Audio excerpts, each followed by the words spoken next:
یعنی ماں کا تو ایسا حق ہے نا, ماں کو تو ساری دنیا جانتی ہے نا کہ ماں نے کیسے گود میں پالا, کیسے جنا, اور لوگ ماں کے تانے دیتے ہیں نا. حضرت موسیٰ علیہ الصلاۃ والسلام نے جب حضرت ہارون کی داڑھی پکڑ کے کھینچی ہے نا, جب حضرت موسیٰ علیہ السلام کوہ طور پہ گئے تورات لینے, پیچھے بنی اسرائیل نے بچھڑے کی عبادت شروع کر دی.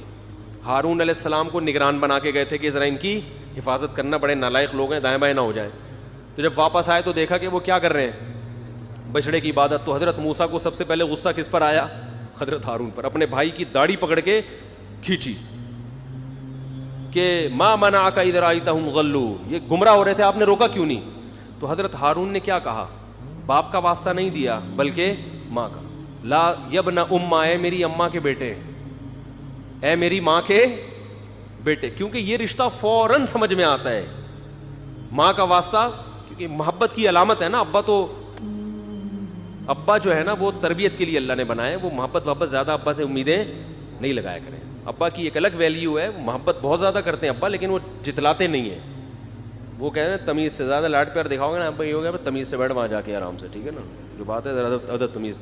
ماؤں کو زیادہ ادب تمیز نہیں, ماؤں کو لاڈ چاہیے ہوتے ہیں. تو اس لیے ابا محبت تو بہت کرتے ہیں, لیکن وہ آسانی سے سمجھ میں نہیں آتی, کیونکہ تعظیم اس پہ غالب ہوتی ہے. اماں کی محبت 2 منٹ میں سمجھ میں آ جاتی ہے. تو جب بھی واسطہ دیا جاتا ہے کس کا؟ اماں کا. تو حضرت ہارون بھی واسطہ کس کا دے رہے ہیں کہ بھائی ایک ہی ماں کے ہم دونوں اولاد ہیں, آپ اتنی سختی تو نہ کریں نا, ماں کا واسطہ دے رہا ہوں آپ کو, یبن اماں, اے میری اماں کے بیٹے. تو ماں جو اتنا قریبی رشتہ ہے, جس کی محبت سب کو سمجھ میں آتی ہے, اس کو غلام بنا لینا تو یہ کھوپڑی میں آنے والی بات نہیں ہے. لیکن حدیث میں کیا آتا ہے, قرب قیامت میں بیٹا کیا ہوگا, ماں پہ حکومت کرے گا, بیٹا ماں پہ حکومت کرے گا. تو ہونا تو یہ چاہیے تھا کہ جو جنے, وہ جس کو آپ جن رہے ہیں وہ گویا ایک قسم کی لونڈی غلام ہو, ماتحت ہو, لیکن الٹا حساب ہو رہا ہوگا. تو یہ بھی پتہ چل رہا ہے کہ ادب مارکیٹ سے کیا ہونا شروع ہو جائے گا, شارٹ. مطلب حدیث کا یہی ہے کہ چھوٹے جو ہے نا وہ بڑوں کی جگہ ہو جائیں گے, اور بڑے, اور یہ خدا کی قسم آج اپنی آنکھوں سے میں دیکھ رہا ہوں, زیادہ تر لبرل لوگوں کے گھروں میں دیکھ رہا ہوں, دیندار گھروں میں کم.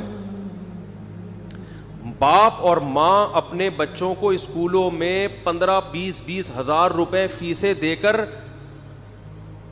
بدتمیز بنا رہے ہیں باقاعدہ پیسوں کے ذریعے. یعنی اسکولوں میں پڑھا رہے ہیں, ماڈرن اسکول ہیں, اور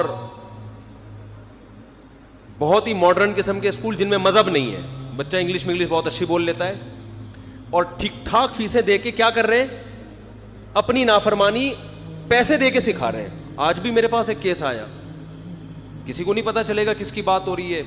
ایک صاحب نے کہا میں نے اپنی بچی کو ایڈمیشن کروایا, میں 20 ہزار روپے فیسیں دے رہا ہوں, اور وہ چرس پی رہی ہے, وہ پتہ نہیں کتنے لڑکوں سے دوستیاں لگا رہی ہے. تعلیم کو فوکس کرنے کے چکر میں تہذیب کا بیڑا غرق کر دیا. یعنی گویا کہ پیسے دے کے باقاعدہ کیا کیا جا رہا ہے, اپنے بچوں کو خراب کیا جا رہا ہے. تو جنا بھی خود, احسان بھی خود کیا, اور نکلا کیا رزلٹ, وہی آپ پہ کیا کر رہا ہے حکومت, وہ آپ کی ایک بات ماننے کے لیے تیار نہیں ہے. تو یہ وہ دور ہے جس سے ہم گزر رہے ہیں. تو اس میں بھی ادب کی تلقین کی گئی ہے. جب کچھ اس طرح کے لوگ آتے ہیں نا میرے پاس, کہ باپ بیٹا بیٹھا ہوا ہوتا ہے, اور باپ اپنے بیٹے کی شکایتیں کر رہا ہوتا ہے بڑے دھیمے لہجے میں کہ بچے کو غصہ نہ آ جائے, اور بیٹا جواب دے رہا ہوتا ہے بڑی اونچی آواز میں. یہ میں نے بہت دیکھ لیا ہے, بہت دیکھ لیا اپنی زندگی میں.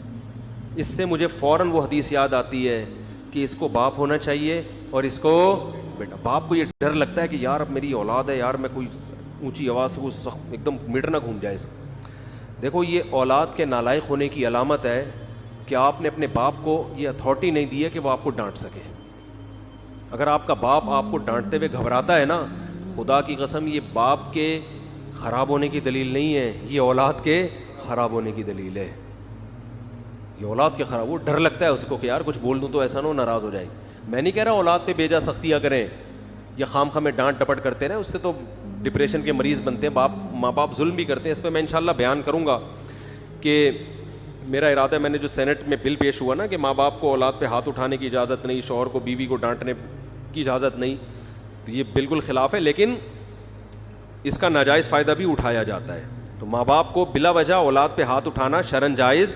یا آج ایک صاحب بحث کرنے لگے کہ مجھے اجازت دی ہے شریعت نے کہ میں اپنے بچے کو تھپڑ مار سکتا ہوں. میں نے کہا آپ کو اجازت شریعت نے نہیں دی ہے کہ بلا وجہ آپ اپنے بچے پہ ہاتھ اٹھائیں, اور خاص طور پہ نابالغ پہ.